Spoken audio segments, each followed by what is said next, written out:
give me to drink.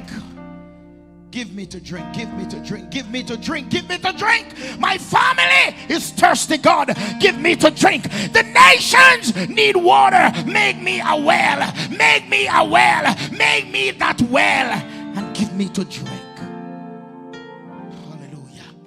When she said, give me to drink, she said, Lord, I'm willing to be that well that will carry the water to the city.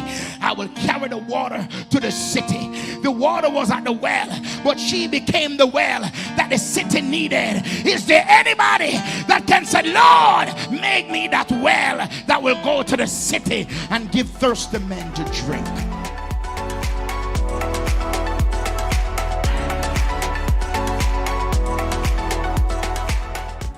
Hello and welcome to Community Worship Center, where the Word of God is the broken bread and the naked truth.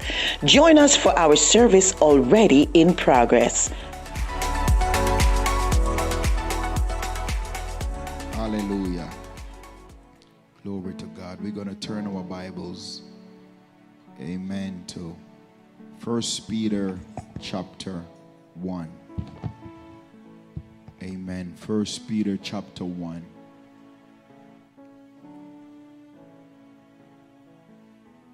Jesus, I give you praise. I give you praise. Hallelujah. Can somebody just whisper hallelujah in the presence of the Lord? Yes, keep going right there. Yes, just let it be. Repeat that for the next 30 seconds. Hallelujah. Hallelujah. Hallelujah. Hallelujah. Thank you, Jesus. Thank you, Jesus. Thank you, Jesus. Thank you, Jesus. Thank you, Jesus. Hallelujah. Hallelujah. Hallelujah. Glory to God. Glory to God. Sister Stacy Myers, if you're watching us, the Lord said to tell you, you have been approved. No more waiting. This is your season for turnaround. This is your season for forward movements. The Lord said, get ready to move forward. You are moving forward. You are pushing ahead. You are moving ahead. Hallelujah. The Lord said he's pushing you ahead. You are going ahead. Get ready to move forward. Hallelujah. Forward, forward, forward. Somebody say forward. Hallelujah. Amen. Glory to God. 1 Peter chapter 1. Amen. Glory to God. 1 Peter chapter 1. 1 Peter chapter 1 from verse 5 down to verse 11. Hallelujah. I want everyone to turn there.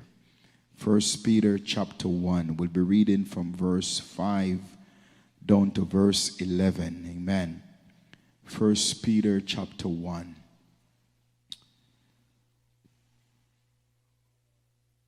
Who are kept by the power of God through faith unto salvation, ready to be revealed in the last day, last time.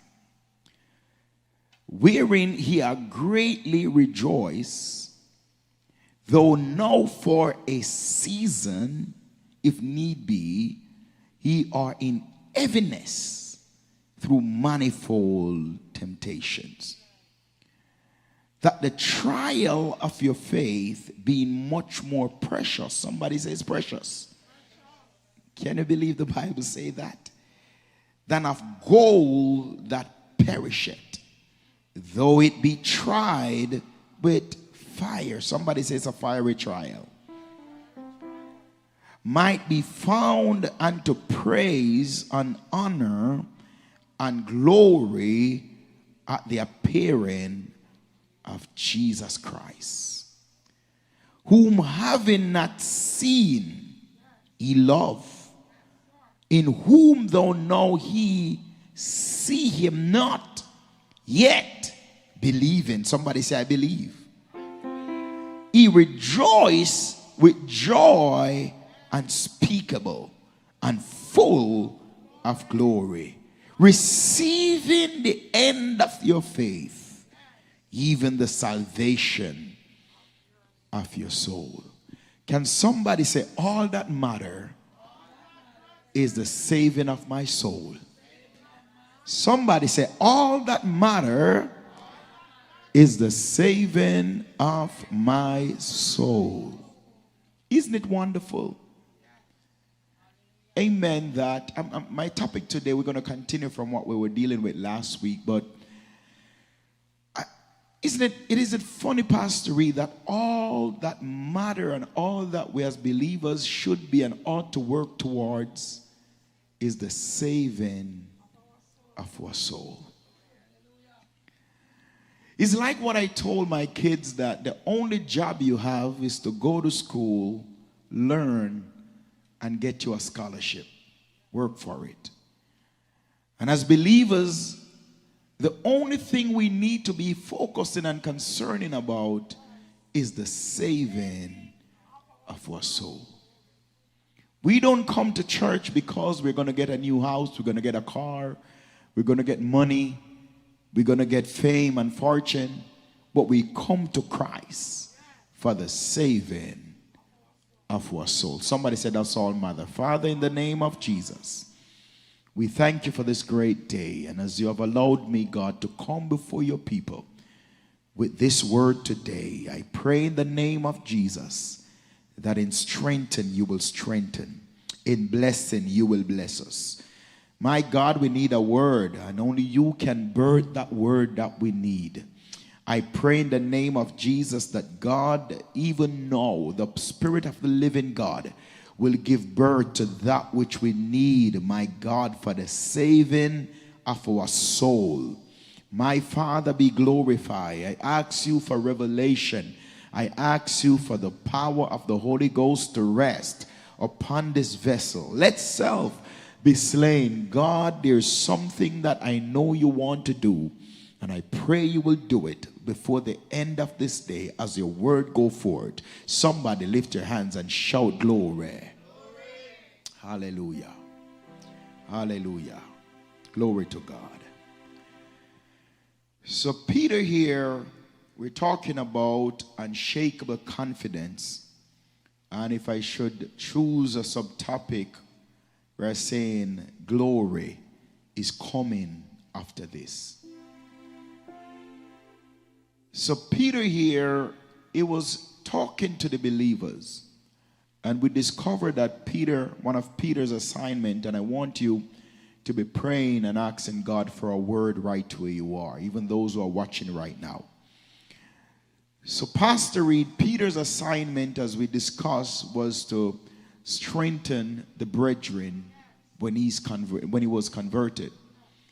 And if you notice Peter writing, he oftentimes encouraged believers. And I was looking through the book of Peter, and I realized that Peter even told the believers how to deal with Satan. He said the believers must be alert. He said we must be sober. Amen. We must be vigilant. That means you must be alert because of your adversary, the devil, who is going about seeking whom he may devour. Peter, if anybody would know that, because Jesus Christ told him that Satan desire to have you, that he may sift you like a wheat. Now, I want to talk to every person, and many times I say this, but people with purpose and destiny on their lives, you must understand it will never be easy for you. I will come with part 3, I think 4 of this message. The Lord dropped something in my spirit this morning that I will continue to talk about, unshakable confidence. And it is necessary for us as believers to develop that level of confidence in God. Sister Lee J, it is necessary for us to develop that level of confidence in God, knowing that no matter what, God got your back. Understand, because purpose and destiny is on your life. you have to go through some stuff. You have to go through some stuff. So Peter was talking to them about something that I call a faith fight. It is a faith fight. Amen. Glory to God. If you have all the kids in this room and put down their toys, the one that belongs to a particular kid, hallelujah, and another kid should come and take up that toy, the owner for that toy is going to fight for it. So I want to let you understand that the fight that we are in, it is called a faith fight, where the enemy is rising up against us as believers because his whole objective is to defeat us, to derail us, and to stop you from being everything that God wants to do in your life.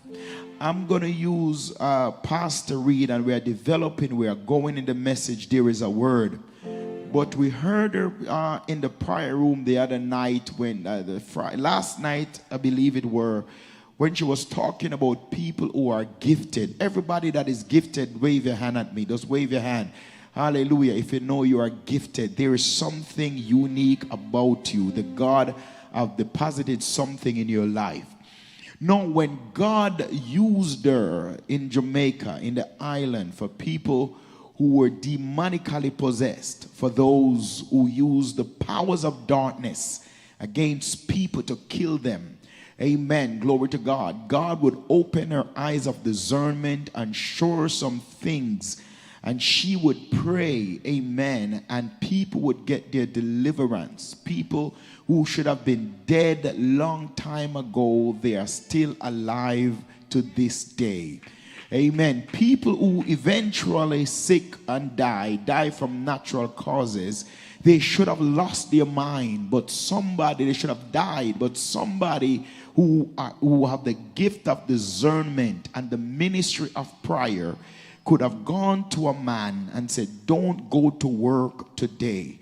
Or even if you are going to work, don't drive the normal way, and don't eat the mango that person will give you. Amen. And when he showed up to work, the person who wished him to death or set up or orchestrate evil against him, when he see him show up to work, he was in amazement. And he would say, are you here? In surprise, because he knew that he had set it up for that individual to die. Amen. And when he see him show up to work, he could not believe, because he knew the time when he should come to work. And he set it up that his vehicle should kill him. He set it up that the mango that he gave him should have eaten that mango and die. But because the gift of discernment was activated and was working, I'm going somewhere, and I'm just telling you something. Amen. That individual lived to see many years later on. Now, understand that the enemy rose up against Pastor Reid.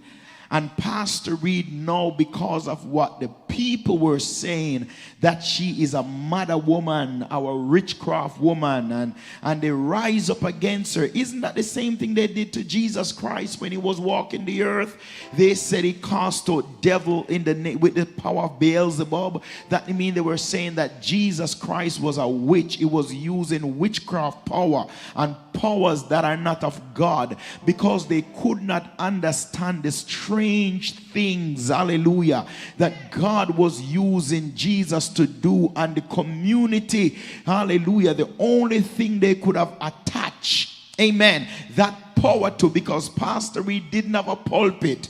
Amen. She was not a part of no particular church. They did not understand that it was the kingdom of God at work at that time. Hallelujah. And they rose up and they spoke against what God was doing. In return, her respond to the criticism and the critics and those who were saying all manner of evil was saying, God, I don't want this gift because people is turning against me. Amen. Glory to God. I want you to understand, as believers, gifted men and women of God, there are times when the pressure will be intensified against you. Is there anybody in the room who have ever felt the pressure of the fire? Is there anybody in the room who have gone through life and it just feel like the fire have intensified itself against you? I mean, it don't come out of your mouth, but you feel the curse, amen, on the tip of your tongue. I mean, you may not say it, but you even say in your mind, I wish that so and so would just dead, amen, because they drive you to the point of anger. They drive you to the point of where you get bitter, and you just wish you did not have to see that individual. You didn't have to deal with the situation. You did not have to face it, because the fire have intensified itself against your life. And my God, one of the things is that when we come to Christ, we were made to believe that we will not have to face tribulation. We were made to believe that when you come to church, it's going to be J-O-Y, joy. You were made to believe that it's going to be a joyous ride. But to my surprise, it is not a joyous ride.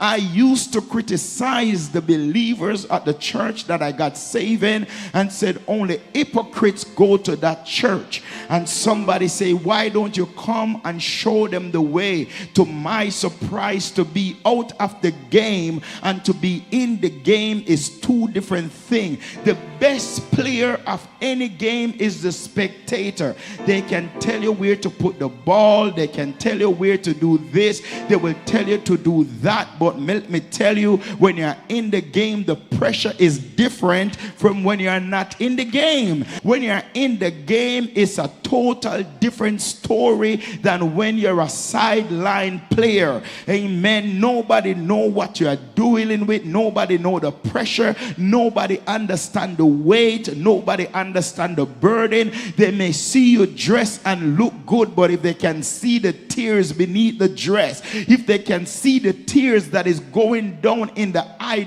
duct, it may not be coming out to mess up the makeup, but it's flowing down in your heart. But I want you to look at somebody and say, it's just a faith fight. The tears that you are crying, it is a faith fight. The devil want to shake your confidence. The devil, he want to shake your faith. The adversary want you to give up on God. He want you to walk away from the promise. He want you to give up on the gift. He want you to let go of that which God has called you to do and said, God, I don't want it. I think you've made a mistake. This could not be for me. God, I'm not worthy of it. The devil want you to doubt yourself. He wants you to question God. He wants you to let go. He wants you to give up. He wants you to walk away. But somebody has to make it up in your mind and said, I'm going to fight for my stuff. I'm going to fight for it. If God give it to me, I will fight for it. If God give it to me, I will stand up and I will fight to the end. The writer said, I am determined to hold on to the hand. So let's do some work now. Peter in the text was talking to the believers, and Peter said, the things that you are currently experiencing, I want you to understand the testing. It is a faith test. It is designed to test the genuineness of your faith. We talked about that the last time, but not only to test the genuineness of your faith, but it's also designed to build your character and produce endurance. Somebody say endurance. Oftentimes the adversary, our devil, he tried to use these things as opportunities to see how well he can tempt you, amen, to turn your back on God and walk away from the promise. But can somebody look at a person beside you and say, don't walk away from the promise? Hallelujah, glory to God. One writer said, whenever you are going through any season of testing and trial, we should not look upon them as something evil. Oh yes, do you believe that? You should never look at your trial as something evil, but the writer said, but rather we must learn how to embrace the process that we are going through. Somebody says just a process, and you have to learn how to embrace them. You have to learn how to develop a coping mechanism. You have to learn how to develop a style that I will hold on. Is there anybody, glory be to God, has ever been in a wind or going through a situation where you have plenty bags, the umbrella, hallelujah, glory to God, and you have to figure it out, because if you let go of the umbrella, you are going to get wet. If you drop the grocery you just go and buy, amen, they're going to get all messed up. You have to hold your bag. You can't drop your pocketbook because they're not $1. Amen. You can't drop it. You have important things in there, amen, that you can't afford to get wet, so you have to hold on to your pocketbook. You have to hold on. Let's go differently. You have to hold that baby. You have to hold your pocketbook. You have to hold the umbrella. You can't get wet. You're not going to wet the baby, and you're not going to drop the pocketbook. Somebody say, got to hold on. Somebody look at somebody and say, neighbor, in this process, you just got to hold on. Hallelujah. Because guess what? You are halfway from the car and you are halfway to the house. You can't go back to the car and you can't stand up where you are. You just got to hold everything and just keep moving forward. Hallelujah. I feel God right there, somebody. So the writer said, while you're going through your process, hallelujah, you cannot run away. You just got to embrace your process and endure your cross. Somebody say, endure your cross. Yes, in Psalms 119 and verse 71, we're going to preach. I'm feeling it. Amen. The Bible said when David was going through some stuff, David looked at his affliction, Pastor Reid, and he said, it was good that I was afflicted. He said, out of it, I learned the statutes of God. Is there anybody who have ever been through some stuff in your life, and as you come out of it, you learn something about God? You learn different things. You come out stronger. You come out bolder. Hallelujah. I don't want to start giving myself trouble like it's a Thursday night, but it's a good thing, amen, when you go through the wind press of life and when you look around, there are some things that gone. Do you know your trial expose your friend? Do you know your trial expose some people who are phony, who are fake, amen, who only come with you because they can give them a ride? They can ride with you. They are only friends with you, but the day when the tire is flat, the day when you don't have the gas, the day when you don't have the money, you get to realize that they were just leech upon your life. They were like ticks. They were just coming to suck from you. Hallelujah. Somebody say, every leech in my life, Holy Ghost, shake them off today in the name of Jesus. So the writer said, it was good that I was afflicted, because out of my affliction I get to learn that God is with me. Out of my affliction I get to learn that God never leave me. He never forsake me. Out of my affliction I realized that God was just shaping my life. He was just taking off some things and getting ready to display me. He's not trying to kill you. He's just chasing after you. Amen. He's just pruning your life. He's taking away doubt. He's taking away fear. He's taking away timidity. He's taking away anxiety. The Lord is just building you up. Hallelujah. And some of you right now, you are on the potter's wheel of faith, where God is turning the wheel. He's turning the wheel in your life. Hallelujah. And that's why it feels so much pressure. But God is just turning the wheel. He said the potter with the clay was mirrored in the hand of the potter, but the potter has to turn the wheel. He's getting ready to put you on display. Somebody say, learn in your midst of your affliction. Learn how to praise him. Learn how to be grateful. Learn how to lift him up. Learn how to trust him in the midst of your affliction. The writer said, it was good that I was afflicted. Glory be to God. In Romans chapter 5 from verse 3 down, amen, the writer started to talk about endurance, and that's what we must have in this season, endurance. I love the new songs. I love them, really.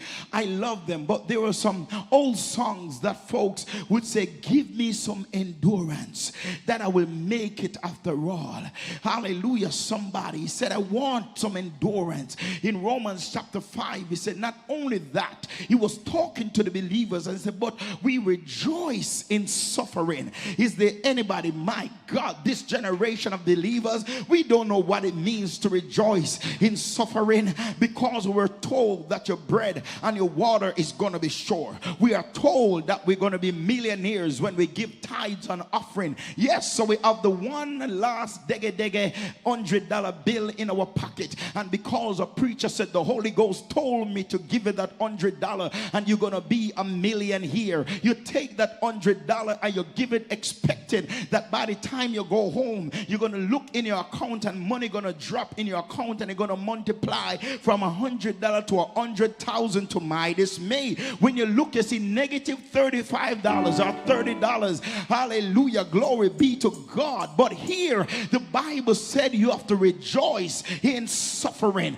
because you don't know what God is trying to build out of you. He's trying to let you not depend upon the bread to keep you. It is not the bread that you eat that keep you, because there are many people who eat the bread and can't digest it anyway. It's not the water that you drink that quench your thirst, because there are many people who are drinking water. They drink Red Stripe, they drink Guinness, they drink all kind of thing, and they are still thirsty. Jesus Christ wants us to understand that He is the one that sustains. He is the one that guides. I'm not promoting that you're going to go through life not expecting God to show up, but it is imperative, because Jesus said, man shall not live by bread alone. We cannot live our life and believe and think that we are not going to go through tribulation because we are believers. I believe we need a mindset shift to understand that the gift brings trouble in your life. The call of God attracts devils. Amen. Glory to God. The more anointed that is upon your life is the more fiery trial you will go through. The more grace, the more power, the more authority God has given you, the devil will always try to fight you. He will show up in the midnight hour. He will show up in the midday. He will show up all the time on the job. You just don't pray, and by the time you walk in, they call you in the office and telling you all kind of a Nancy story.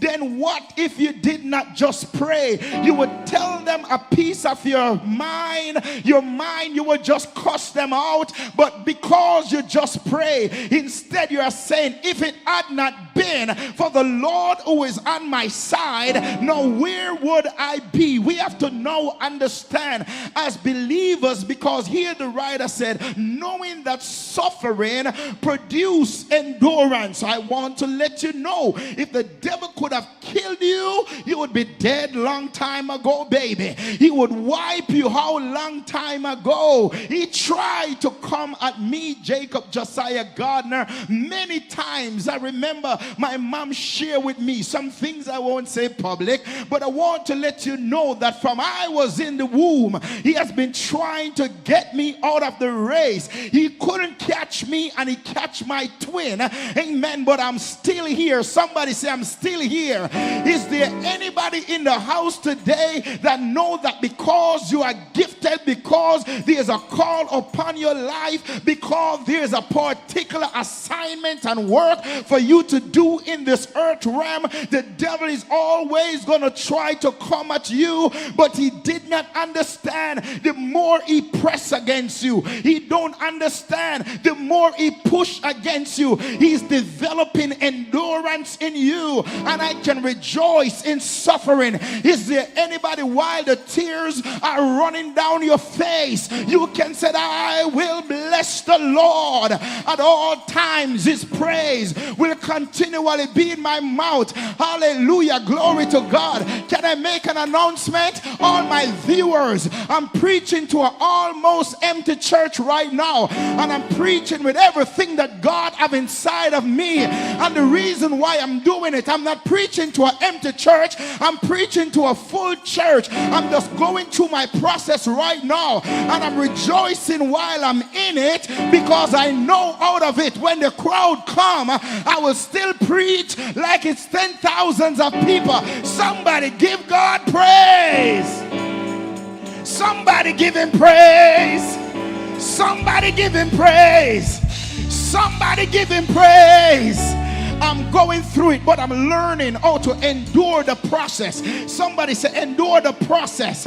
Somebody say, endure your process. You are just going through your process right now, and what the Lord is saying, you must endure it. Yes, somebody say, endure it, because after you suffer, it produces endurance. And the writer said, endurance produces character. He's just building you up. You will not steal. You will not lie. You will not envy. You will not covet. You will resist the devil. You will resist temptation, because the Lord is building me up. He's pruning me. He's getting rid of stuff out of my life that is contrary to his will. And he said, character produces hope. Hallelujah. Can you just lay your hands on yourself and say, I'm going through my process right now. The Lord is just working out things in me, and he's working out things for me.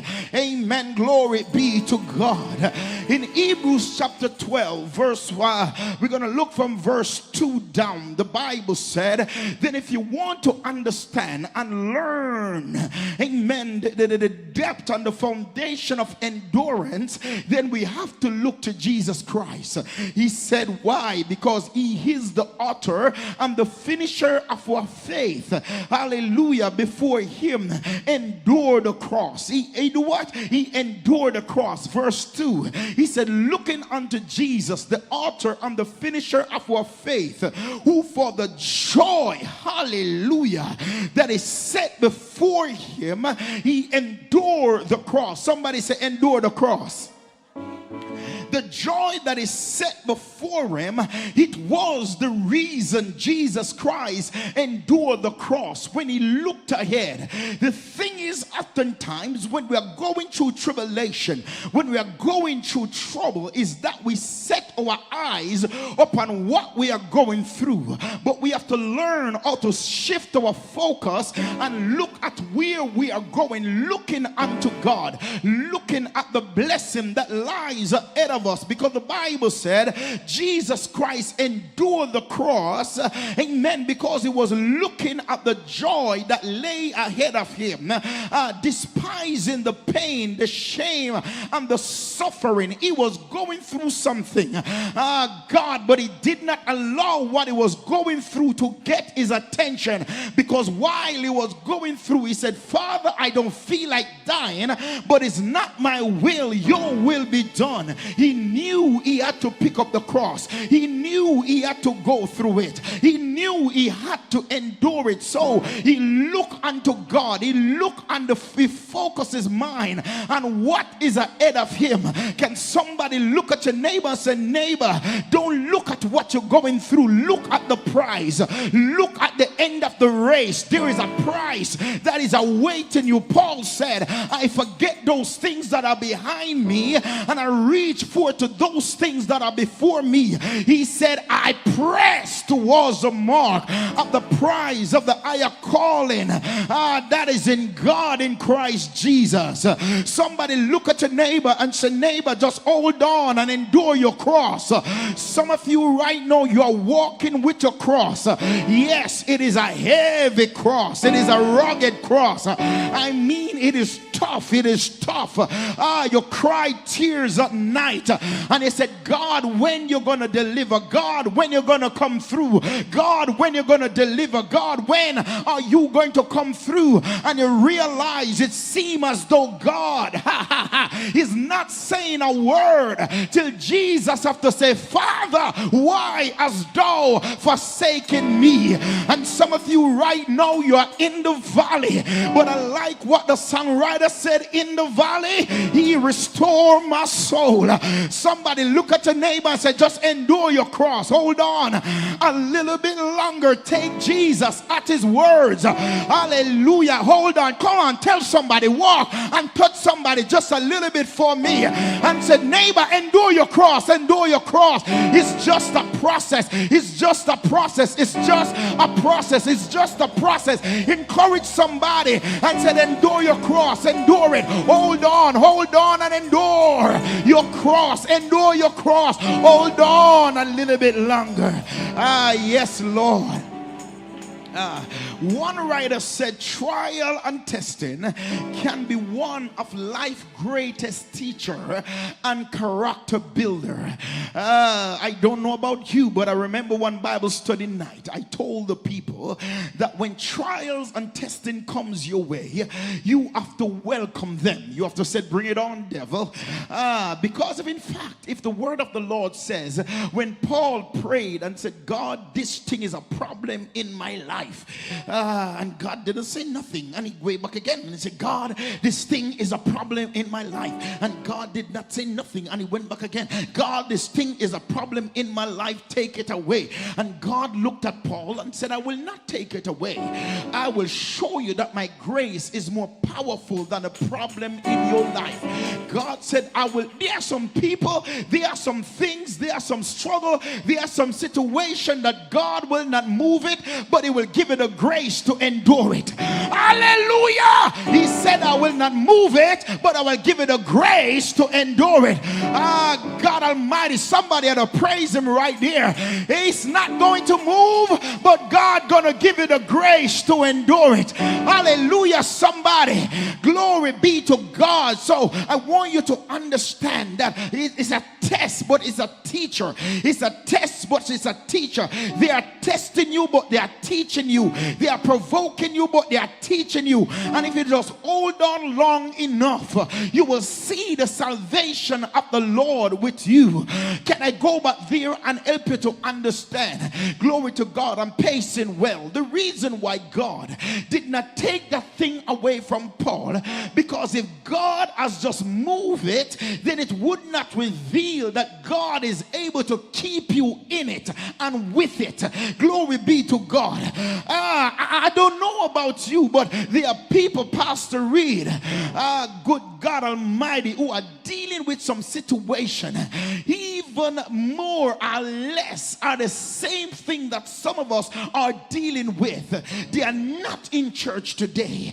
They are not alive today. I mean, some people, they meet in lesser accident than what you've been in, Pastor Reid, and they are not here today. Hallelujah. But God want to show you, could God avoided it? Could God make it shift? Could God move it? Yes, he could have done it. But he wants you to understand that I am your keeper, I am your shield, I am your butler, I am your hiding place. And he said nothing cannot go beyond what I say. And he said my grace will keep you there. Can you touch somebody and say his grace will keep you there? If you allow the grace to work, the grace will work for you. If you allow it to work, hallelujah. So when trouble comes your way, just lift your hand and say, give me grace that I would make it after all. Somebody say, Lord, give me grace.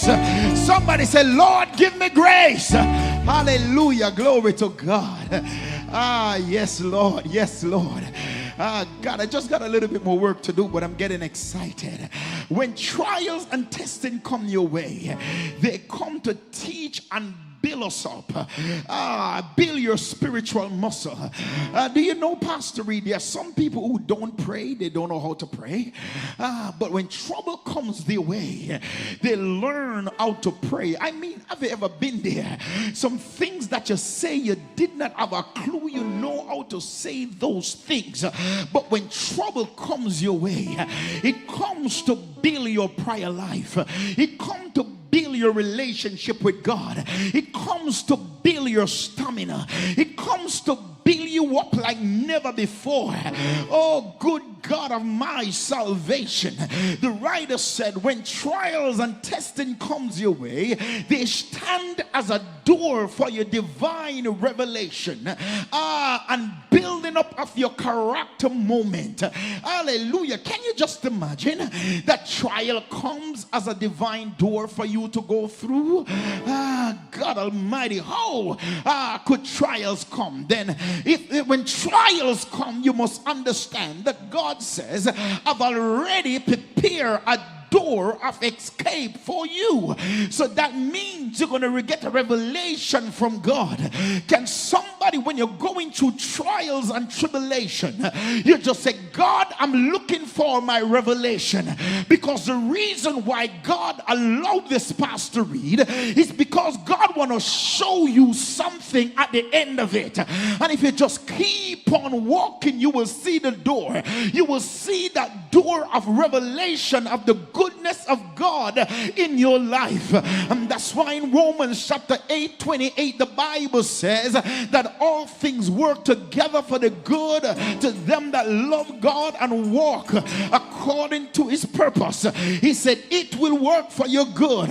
Talked about it will work for your good. Lied on. It will work for your good. Being terminated from the job, it will work for your good. Demotion will work for your good. Sickness in the body will work for your good. Turn down will work for your good. Push over will work for your good. Walk away from, it will work for your good. Lied on, it will work for your good. Cast down, it will work for your good. Through the fire, it will work for your good. Through the flood, it will work for your good. It does not matter what comes your way, God says it will work for your good. Can somebody praise him in this place? Somebody, my brothers and my sisters, have you ever stopped to wonder why? Or do you realize that when God is getting ready to bless you, that's when it seems as though some of life's greatest trials comes your way. When God is getting ready to open a door in your life, it seems as though that's when Satan comes at you. When God is getting ready to put you in expansion and promotes you, it seems like that's the time some of the greatest fight come up against you in your life. Is there anybody that have ever felt discouraged before? And if you notice at the time when you were murmuring, complaining, and become discouraged, if you did was as you wait long enough, you see, oh God, turn it in your direction. I stopped by here to preach to somebody this morning that don't give up in your fire. It's just a process. Don't give up on God. If you can just hold on long enough, let's do a little bit more work. I just need a few more minutes. Understand, there was a time when God was getting ready to bless his son Abraham, and the Lord want to test him to see how much he loves him. Somebody tell your neighbor, it's just a test. It's just a test. And the Lord says, I want you to go to Mount Moriah. I want you to get your son Isaac, your only son that you love, and I want you to go and offer him as a sacrifice. Understand the sacrifice that God was talking about. He was saying, I want you to kill him, but if you know God long enough, and if you walk with him long enough, you would know that he's not a God who deals with human sacrifice. You have to understand, glory to God, it was just a test. And Abraham, he took his son Isaac and he started to go, amen, to Mount Moriah. He didn't know the exact location. All he knew, God says go, and there's somebody who God is saying go. God is giving you instruction and you are struggling with it. Can I go there just a little bit? Pastor Reid, it was not easy to give you those 2 bottles of water, one that is empty, the 2 bottles, one empty, one full, because sometimes you question whether or not it is you or it is really God. But somebody has to just obey the voice of God. You got to know the voice of God for yourself. It is not for your bring attention to you, and it is not the devil talking to you, because the devil never want to encourage nobody's faith. You got to understand that when God want to do something in your life, he will take it to a place of love test. And that's why Jesus said, Peter, lovest thou these things more than me? He will call you higher to see how much you love him. And God want to make sure that Abraham is not more attached to the thing that God give him than the God who give him the thing. Are you more attached to the things? Are you more attached to God? And somebody need to ensure that your connection is to God and not to the things that God gives you, because you can lose the things, but don't lose your connection with God, because the same God who give you one time, if you should lose it, is the same God who will do it again. The Bible says that Abraham, he went to the place called Moriah. Amen. The place of victory for him. It was a place of his greatest test, but a place for his greatest victory. And he got to trust God through the process. If you realize what Abraham says, he looked at the lad and he said, we are going yonder to worship. All the servants, me and the lad, we are going yonder to worship. Understand? And he said, we are coming back. He said, we are going through something right now, but we will come back again. He did not say, I am coming back.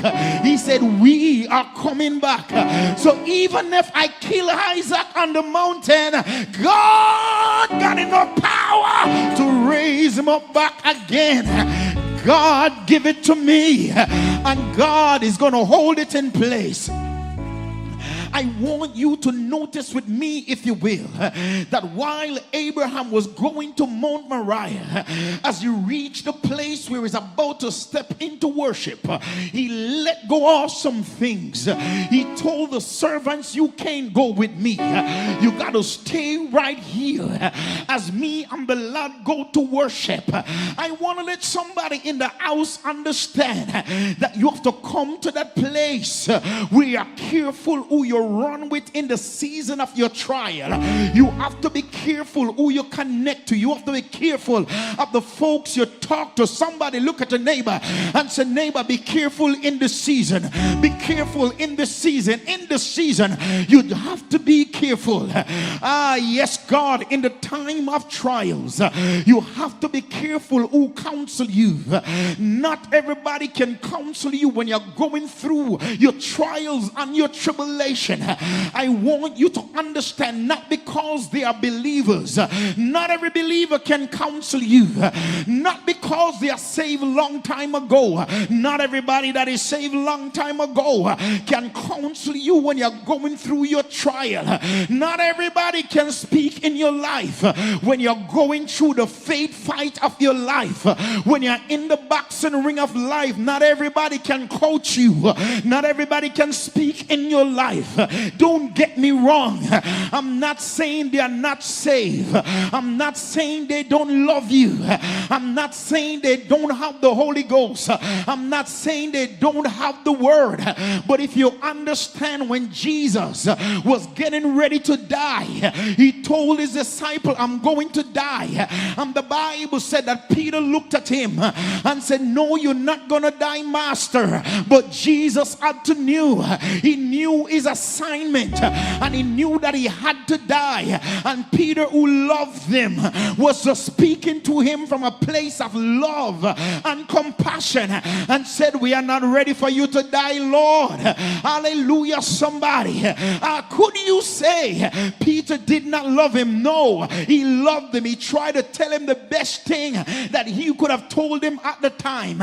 Can you just imagine Pastor Jacob come on the podium one day and say, saints, I'm going to die.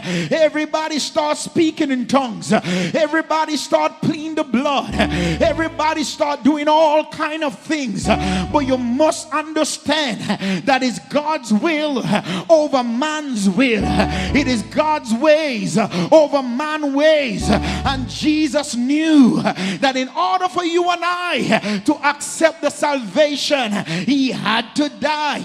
And everybody can counsel you. If you look at the life of Job, Job lost everything in his trial. Everything that he got, the children who he prayed for, everything he worked all his life to receive, he lost everything in a short space of time.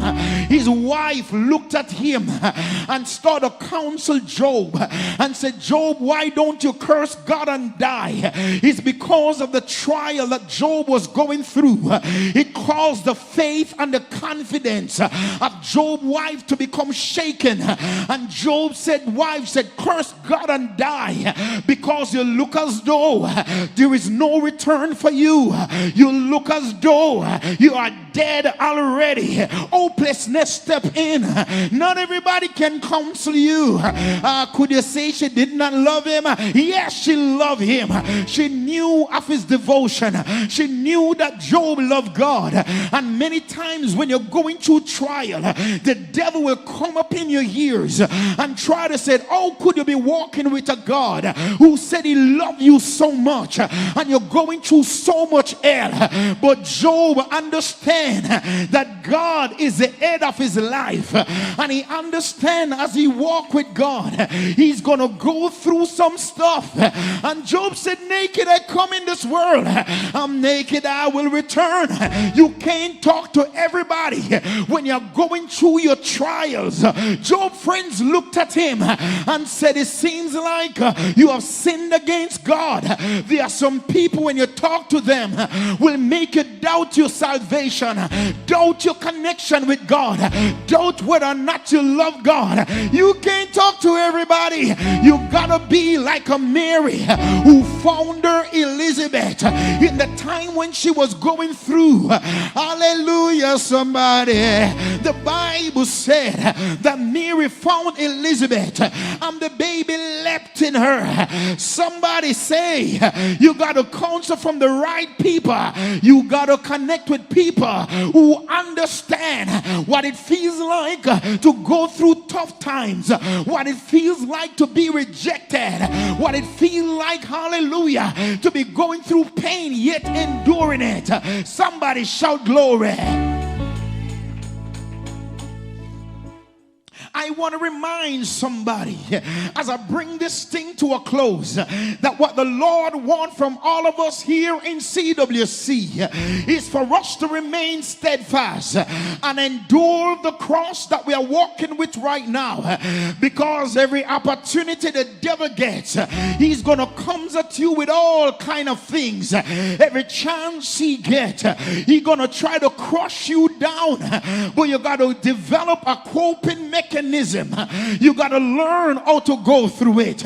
You got to learn how to stand. My brothers and my sisters, some of the greatest men and women of God, I'm closing, are in the Bible. They go through all kind of things, but what all of them have in common is that they know how to endure.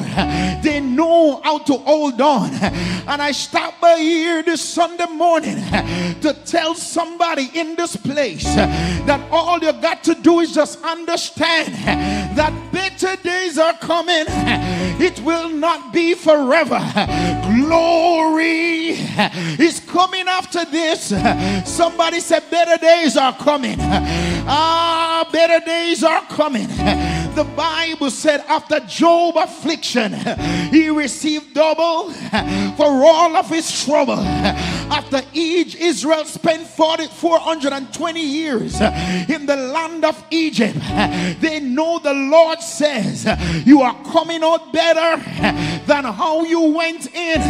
Can somebody tell somebody that, neighbor, you're coming out better, not bitter. You are coming out wiser, not being a fool. You are coming out stronger, not being defeated. The Bible says that Joseph was hated by his brothers, but he looked at them and said, you meant it for evil, but God make it for my good. They burned the city of Ziklag, and they thought David lost, but David encouraged himself and he held on to the promises of God, and God gave him double.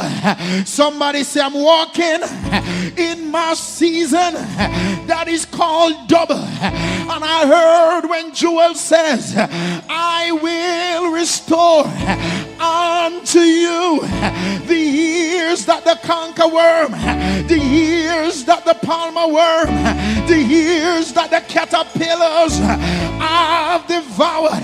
The Lord said, go through it, because glory is coming after this. I don't know who I'm preaching to this morning, but God said to tell you that double is coming after this. Praise him while you're going through it. Lift him up while you're going through it, because glory is coming after this. Glory is coming out of your pain. Glory is coming after tribulation. Glory is coming after ordeal. Glory is coming after this. Can somebody touch your neighbor and say, neighbor, glory is coming after this. The Bible said after this light affliction is not worthy to be compared to the glory that is coming after this. Somebody say, goodbye sorrow, goodbye pain, goodbye heartache, goodbye tribulation. Excuse me, glory is coming after this. The Lord says, weeping may endure for a night, but joy is coming in the morning. Glory is coming after this. It's my time to dance. I've cried long enough. It's my time to rejoice. I've wept long enough. It's my time for victory. I've been down long enough. It's my time for promotion. It's my time for elevation. Glory is coming after this. It's the blessing time. It's the miracle time. It's breakthrough time. It's open door time. Somebody says, my time to be blessed by God. My confidence will not be shaken. My faith will not be shaken. I believe God. I believe God. My testimony is coming. My deliverance is coming. My breakthrough is coming. My open door is coming. It's coming. It's coming. It's coming. Touch somebody and say, neighbor, Neighbor, God said to tell you, hold on just a little bit longer. Joy is coming, breakthrough is coming, peace is coming, victory is coming, deliverance is coming. He said, I am the way, the truth, I'm the life. Somebody say, I can feel it. I can feel it. I can feel the blessings of the Lord, and I'm gonna get my breakthrough right now. I can feel the blessings of the Lord, and I'm gonna get my breakthrough right now. Shout glory! Glory! Glory, glory, glory, glory! It's coming. Can somebody shout glory? Somebody shout glory! It's coming after this.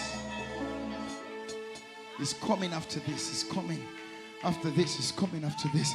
It's coming after this. It's coming after this. It's coming after this. It's coming after this. It's coming after this. It's coming after this. It's coming after this. It's coming after this. It's coming after this. It's coming after this glory. It's coming after this glory. It's coming after this blessing. It's coming after this breakthrough. It's coming after this victory. It's coming after this. It's coming after this. It's coming after this. It's coming after this. It's coming after this. It's coming after this. It's coming. Hallelujah! Glory. Hey. Glory. Glory. Glory. It will worth it after all. It will worth it after all. Rub the person's shoulder beside you and say, neighbor, keep giving thanks right now. It will worth it after all. Don't wait until you get it. Thank him now. It will worth it after all. It will worth it after all. After the storm cloud, after the billows, after the tempest, I feel God in this place. It will worth it. It will worth it. It will worth it. It will worth it. It will worth it. Glory is coming after this. Glory, glory, glory. After the pain, after the suffering, after the hard time, after the testing, after the faith fight. Glory. He kept you. He kept you. He kept you. He kept you. He kept you in the midst of it to let you know that glory is coming after this. My confidence will not be shaken because glory is coming after this. It will worth it after all. Jesus, Jesus, for the Lord has given me authority to walk all over you. Hallelujah, hallelujah. I know it's a different, it's a song that don't seems like it is going with what we're saying. But I command you, Satan, in the name of the Lord, drop your weapon and flee. For the Lord has given me authority to walk. Somebody help me say, I command you, Satan, in the name of the Lord, drop your weapon and flee. For the Lord has given me authority to walk all over you. I command you, Satan, in the name of the Lord, drop your weapon and flee. For the Lord has given me authority to walk all over you. I command you, Satan, in the name of the Lord, drop your weapon and flee. For the Lord has given me authority to walk all over. I command you, Satan, in the name of the Lord. Oh, flee. For the Lord has given me authority. Oh, to walk all over you. I command you. I command you, Satan, in the name of the Lord. Drop your weapon. Drop your weapons and flee. For the Lord has given me authority to walk all over you. Oh, I command you. I command you, Satan. In the name of the Lord. Oh, drop your weapon and flee. For the Lord has given me authority to walk all over you. Hallelujah. Hallelujah. Glory. Amen. Hallelujah. Glory Hallelujah. is coming after this. Somebody say, glory is coming after this. The victory is mine. Yes. Victory is mine. Yes. And glory is coming after this. Yes, Lord. Hallelujah. Hallelujah. I am encouraged to know that after I go through all that I've been through, there's a blessings that await me. There are blessings that await me. There are open doors that I'm going towards. It is not in vain. Glory is coming after this. I won't complain, for soon he'll call my name. I am next in line for my blessings. I'm next. I'm next. It's about to happen. It's about to happen. It's happening right now. Everything is in position for the manifestation of the glory of the true and living God.